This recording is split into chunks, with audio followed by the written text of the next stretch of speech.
விஜய் எப்போதும் சொல்லிக் கொண்டே இருந்தான். என் வாழ்க்கைக்கு எப்போதுமே எதிர்காற்றுதான் அடிக்குது என்று. ஒரு நாள் அவன் கடற்கரையில் அமர்ந்திருந்த பொழுது ஒரு மூத்த மீனவர் அவனிடம் கேட்டார். காற்று எதிரே வந்தால் படகு நகர முடியாதா? இல்லை. படகு காற்றை உடைத்து முன்னோக்கிச் செல்லும் என்றார். அவன் மேலும் சொன்னார். காற்று இல்லாத நாளிலும் பயணம் நிற்காது. அப்பொழுது படகுதான் காற்றாக மாறி முன்னேறும்.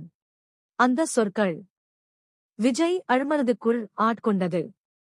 அவன் சிந்திக்கிறான். சூழல் நமக்கு உதவவில்லை என்றால் நானே எனக்கான சூழலாக மாற வேண்டும் என்று. அந்த நாள் முதல் நாள்தோறும் விடியற்காலையில் அவன் ஒரே மந்திரத்தை உறுதிமொழி கூறத் தொடங்கினான். என்னால் இயலும். எனது பிரபஞ்சம் என் பக்கம் உள்ளது என்றான்.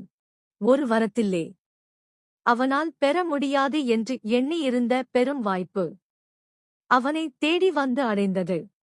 அவன் உணர்ந்த ஓர் உண்மை என்னவென்றால், வெளிப்படுத்துதல் மேனிஃபெஸ்டேஷன் என்பது காற்றுக்காக காத்திருப்பதில்லை.